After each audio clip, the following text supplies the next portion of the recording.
Assalamualaikum warahmatullahi wabarakatuh. Profil bahan ajar menyajikan teks eksposisi. Untuk memenuhi tugas mata kuliah, pengembangan bahan ajar Bahasa dan Sastra Indonesia. Dosen pengampu Ruli Andayani, MPD. Disusun oleh Lilis Novitasari dengan NIM 12210183042 dari jurusan Tadris Bahasa Indonesia IAIN Tulungagung. Bahan ajar ini berjudul menyajikan teks eksposisi. Bahan ajar yang dikembangkan adalah audiovisual. Keunggulan bahan ajar menggunakan media audiovisual. Yang pertama, video dapat melengkapi pengalaman-pengalaman dasar siswa ketika membaca, berdiskusi, berpraktik, dan lain-lain. Video merupakan pengganti alam sekitar dan bahkan dapat menunjukkan objek yang secara normal tidak dapat dilihat. Kedua, video dapat menggambarkan suatu proses secara tepat yang dapat disaksikan secara berulang-ulang jika dipandang perlu. Tiga, video dapat ditunjukkan kepada kelompok besar atau kelompok kecil, kelompok heterogen maupun perorangan. Pengertian teks eksposisi. Menurut Keraf, eksposisi atau pemaparan adalah salah satu bentuk tulisan atau retorika yang berusaha untuk menerangkan suatu pokok pikiran yang dapat memperluas pandangan atau pengetahuan seseorang yang membaca uraian tersebut. Struktur teks eksposisi ada 3, yaitu yang pertama, pernyataan atau tesis, berupa pengenalan isu, masalah, ataupun pandangan penulis secara umum tentang topik yang akan dibahasnya. Kedua, rangkaian argumen, berupa sejumlah pendapat atau argumen penulis sebagai penjelasan atas tesis yang dikemukakan sebelumnya. Pada bagian ini dikemukakan pula sejumlah fakta yang memperkuat argumen-argumen penulis. Ketiga, penegasan ulang, sebagai perumusan kembali secara singkat. Bagian ini sering pula disebut penutup atau simpulan. Ciri kebahasaan teks eksposisi ada 5.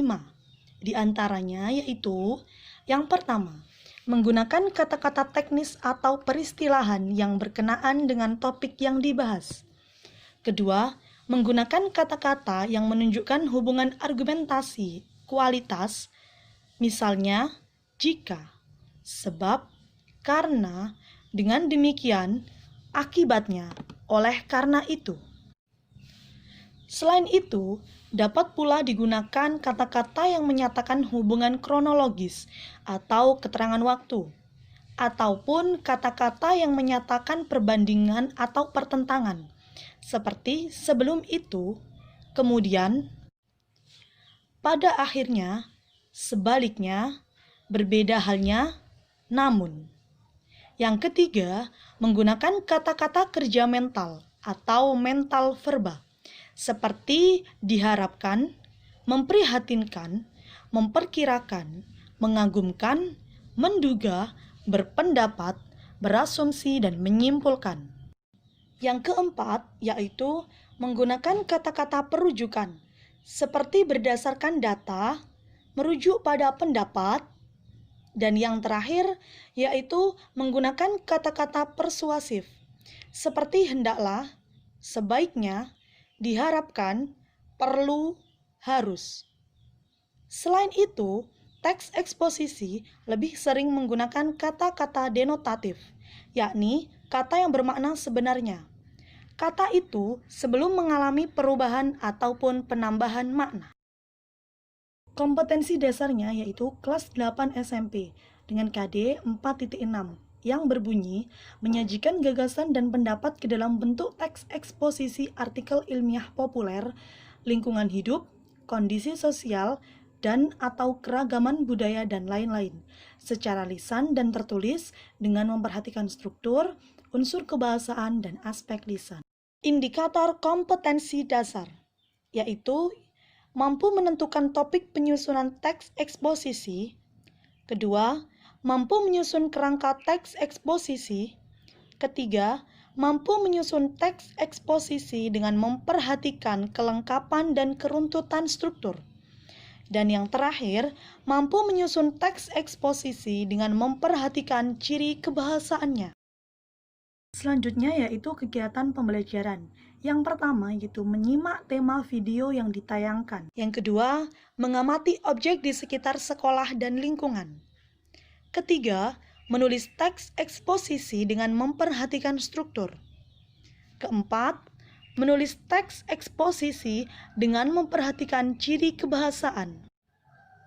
Kelima, menyunting teks eksposisi. Dan yang terakhir, melakukan penilaian dengan teman lain. Rubrik penilaian. Aspek yang dinilai pertama yaitu judul, dengan kriteria mengungkapkan objek khusus, menggunakan huruf besar kecil, bukan berupa kalimat dan ditulis tanpa titik, mendapatkan skor 4. Yang kedua, mengungkapkan objek khusus, tidak menggunakan huruf besar kecil, bukan berupa kalimat, dan ditulis tanpa titik, mendapatkan skor 3. Selanjutnya, mengungkapkan objek khusus, tidak menggunakan huruf besar kecil, berupa kalimat, dan ditulis tanpa titik, mendapatkan skor 2. Dan yang terakhir, mengungkapkan objek khusus, tidak menggunakan huruf besar kecil, berupa kalimat, ditulis menggunakan titik, mendapatkan skor 1. Selanjutnya, aspek penilaian kedua yang dinilai yaitu kelengkapan dan keruntutan struktur. Dengan kriteria, terdapat pengenalan objek yang dideskripsikan, terdapat penjelasan rinci tentang objek, teks disusun dengan struktur yang beruntutan, teks disusun dengan struktur yang lengkap, mendapatkan skor 4. Selanjutnya, terdapat pengenalan objek yang dideskripsikan, terdapat penjelasan singkat tentang objek, teks disusun dengan struktur yang berurutan, teks disusun dengan struktur yang lengkap, mendapatkan skor 3. Selanjutnya, terdapat pengenalan objek yang dideskripsikan, terdapat penjelasan singkat tentang objek, teks disusun dengan struktur yang tidak berurutan, dan teks disusun dengan struktur yang lengkap, mendapatkan skor 2.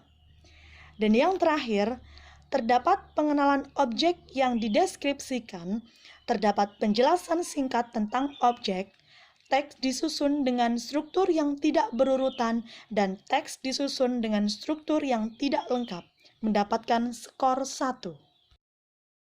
Aspek penilaian yang terakhir yaitu penggunaan bahasa. Dengan kriteria, konstruksi kompleks tetapi efektif, hanya terjadi sedikit kesalahan dalam penggunaan bahasa, mendapatkan skor 4. Kedua, konstruksi sederhana tetapi efektif, terjadi sejumlah kesalahan tetapi tidak merubah makna, mendapatkan skor 3. Dan selanjutnya, terjadi kesalahan pada konstruksi kalimat, makna membingungkan, mendapatkan skor 2. Dan yang terakhir, terdapat banyak kesalahan, tidak komunikatif, mendapatkan skor 1.